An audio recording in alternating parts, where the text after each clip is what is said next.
الحمد لله رب العالمين والعاقبة للمتقين والصلاة والسلام على نبيه محمد وعلى آله وأصحابه أجمعين. أما بعد فأعوذ بالله من الشيطان الرجيم. بسم الله الرحمن الرحيم. إن الأبرار لفي نعيم وإن الفجار لفي جحيم.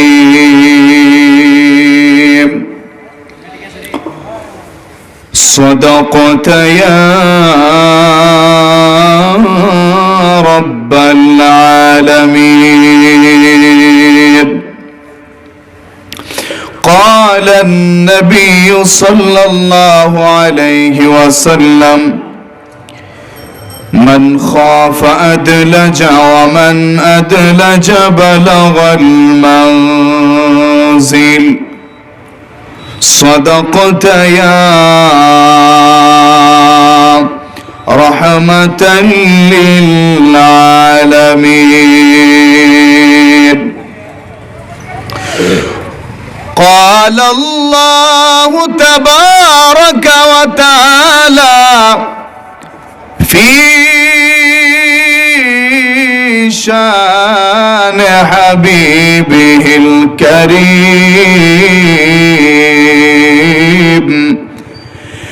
إن الله وملائكته يصلون على النبي يا أيها الذين آمنوا صلوا عليه وسلموا تسليما. اللهم صل على محمد وعلى آل سيدنا محمد وعلى آل سيدنا.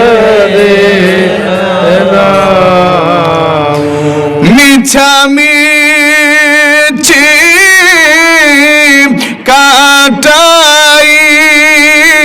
কাটাইলাম জিন্দেগি, মিছামিছি কাটাইলাম জিন্দেগি। সময় থাকতে না করিলাম বন্দেগি, সময় না করিলাম বন্দেগি, সময় থাকতে না করিলাম আইসো ভাবে যাইতে হবে মনরে কবরে।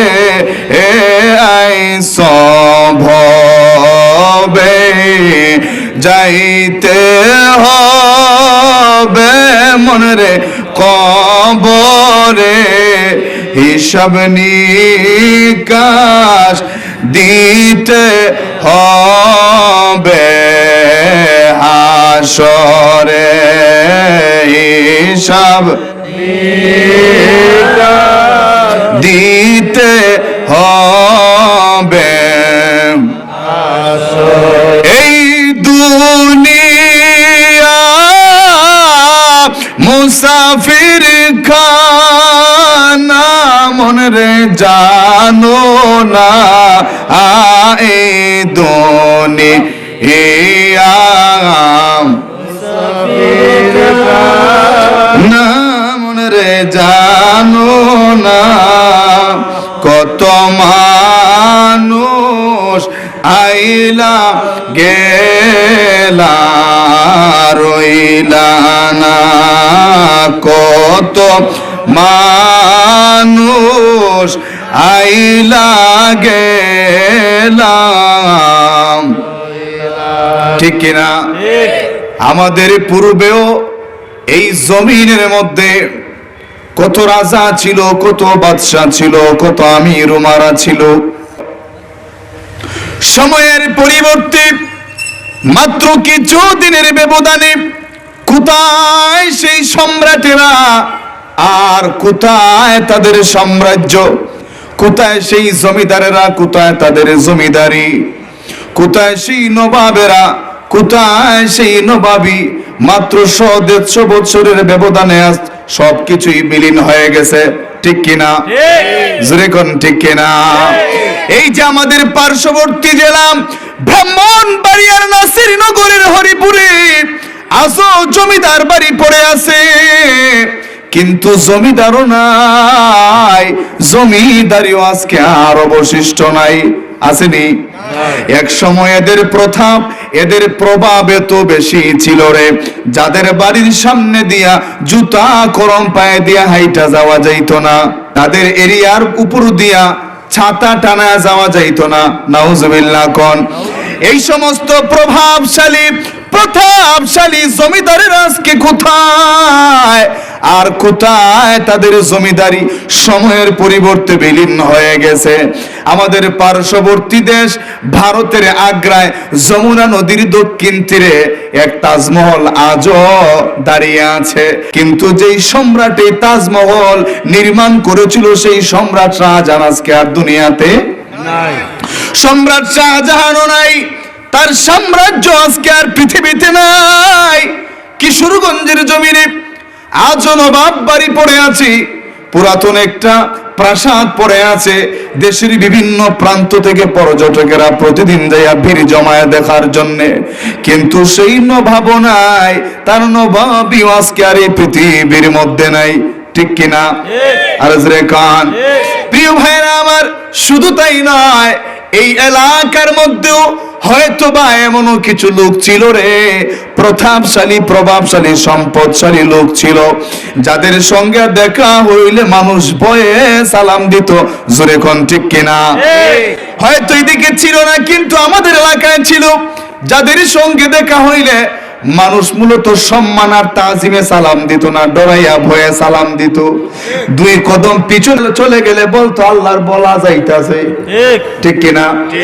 ওই সমস্ত লোকগুলি বিচারের মজলিসে বৈশা ফর সামথিং মানির কাছে ন্যায়কে অন্যায়, অন্যায়কে ন্যায় বানাইয়া, ন্যায়কে অন্যায়, অন্যায়কে ন্যায় বানাইয়া যদি রায় দিয়াও দিত, উপস্থিত লোকেরা বুঝতে পারতো, কিন্তু কেউ প্রতিবাদ করার সাহস করত না। যদি কেউ সাহস কইরা প্রতিবাদ করেই ফেলতো যে চাচা এই রায়টা তো আপনার উচিত হয় নাই, বিচার আবার করা লাগবে, আবার তারিখে বসা লাগবে, এই রায় আমি মানি না, যদি কেউ সাহস কইরা বলেই ফেলতো রাত 10টার সময় বলছে রায় মানি না, 11:30টার সময় খবর আইছে কুতুবালির আইয়ুব আলী রে সিলেটে মেজি ওসমানী মেডিকেল কলেজ হাসপাতালে রাখে নাই, রেফার কইরা ঢাকা আইসিইউ ইমার্জেন্সি বিভাগে পাঠাই দিছে। ঘটনাটা কই ঘটলো? ওই বিচার থেকে উইটা যাইবার সময় চৌরাস্তার মোড়ে টমটমের পিছনে আটকাইয়া হাড্ডি গুড্ডি ভাঙ্গা সানা সুরু বানাই লাইছে। ঠিক কিনা? এই রকম প্রভাবশালী লোকগুলার বিচরণ এই জমিনের মধ্যে ছিল, যারা ডাক দেওয়ার সঙ্গে সঙ্গে 10 জন 20 জন লাঠি সুতা লইয়া হাজির হইয়া যাইতো। চাচা ও লিডার, শুধু হুকুম করেন, কার মারপুতের এত বড় সাহস আপনার সঙ্গে তর্ক করেছে? কার এত বড় সাহস আপনার সঙ্গে বেয়াদবি করেছে? শুধু দেখায় দেন, আড্ডি গুড্ডি ভাঙ্গে হাসপাতাল 40 দিনের লাগি ফাটাই দিতাম। এইরকম বলতো। কিন্তু সেই লাঠিয়াল বাহিনীর নেতাগুলি তাকায় দেখবেন আজকে ভাঙ্গা কবরের মধ্যে পড়ে আছে রে। বাড়ির এরিয়ার মধ্যেও না, 2 মাইল দক্ষিণে বাঁশঝাড়ের নিচে ঝোপঝাড়ের মধ্যে পড়ে আছে। বছরের পর বছর যায়, মাসের পর মাস যায়, কত সবে কদর যায়, সবে মেরাজ যায়, রমজান মাস পার হয়ে যায়, জুমার দিন যায়, জুমার রাত অতিবাহিত হয়ে যায়, বরকতময় রহমতময় মাগফিরাতময় দিনগুলো অতিবাহিত হয়ে যায়। এক সময় যেই লোকটা ডাক দেওয়া মাত্র শত শত লোক লিডার কইরা এসে হাজির হইয়া যাইতো। আজকে যুগের পর যুগ যায়, বছরের পর বছর যায়, চাঁদের পর চাঁদ যায়, জুমার রাত যায়, দিন যায়, সবে মেরাজ সবে কদর পার হয়ে যায়। এই লাঠিয়াল বাহিনীর নেতার কবরখানা জিয়ারত করার মতো, সূরা ফাতিহা পড়ার মতো একজন লোককে এখন আর খুঁজে পাওয়া যায় না। ঠিক কিনা? এই কারণেই তো বলছিলাম, এই দুনিয়া মুসাফির খানা, মনে রে জানো না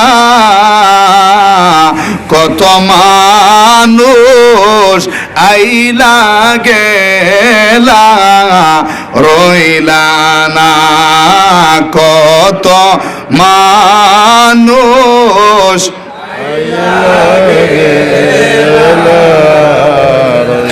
কার বাড়ি কার ঘর, মনে রে কার কি কার বাড়ি কার ঘর, মনে রে কার কি অন্ধকার কবরে হবে বসতি, এ অন্ধকার কবরে হবে। এই পৃথিবী থেকে সবাইকে একদিন বিদায় নিয়ে চলে যেতে হবে। আমাদের পূর্বেই পৃথিবীর মধ্যে যত রাজা ছিল, বাদশা ছিল, যত ধনী সম্পদশালী প্রতাপশালী প্রভাবশালী লোকগুলি ছিল, তারা যেইভাবে প্রতাপ দেখাইয়া প্রভাব কাটাইয়া মালাকুল মউতের হাত থেকে বাঁচতে পারে নাই, তদ্রূপ আমরা একদিন এই পৃথিবীর সংক্ষিপ্ত সফর শেষে চলে যেতে হবে। ঠিক কিনা? প্রিয় ভাইরা আমার, এই কারণে আল্লাহ তাআলা কোরআনের মধ্যে জানায় দিয়েছেন, কুল্লু নাফসিন যায়িকাতুল মাউত।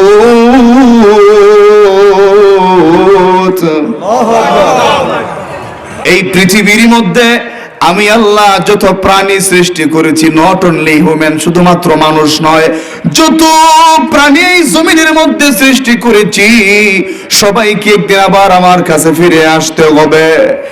আল্লাহকে যদি আমরা প্রশ্ন করি, মালিক কেন গো যদি আবার চলে যেতে হয়, তাইলে পৃথিবীর মধ্যে আমাদেরকে পাঠাইলেন? আল্লাহ ডেকে বলেন, শুনো শুনো, কেন পাঠাইলাম?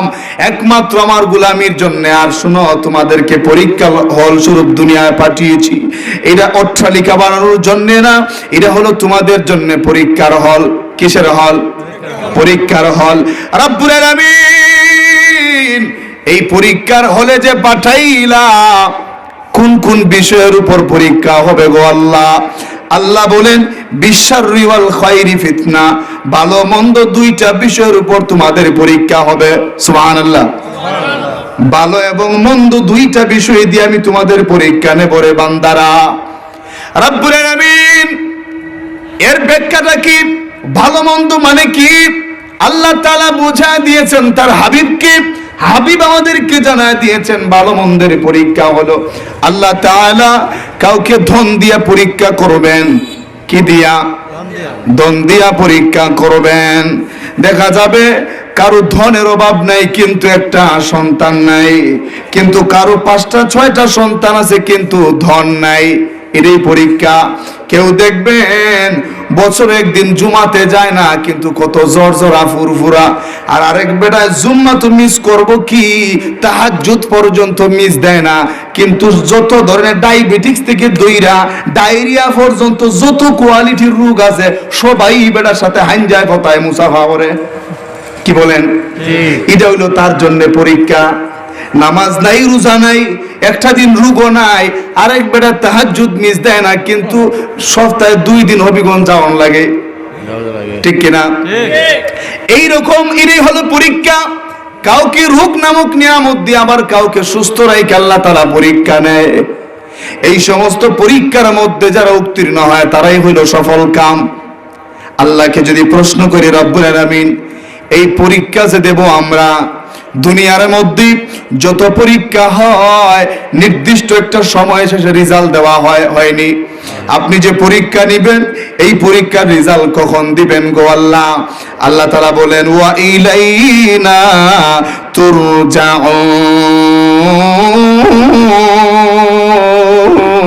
তুরজাউন।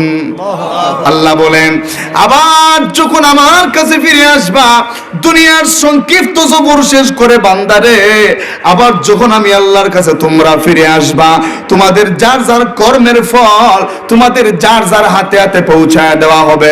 সুবহানাল্লাহ, সুবহানাল্লাহ।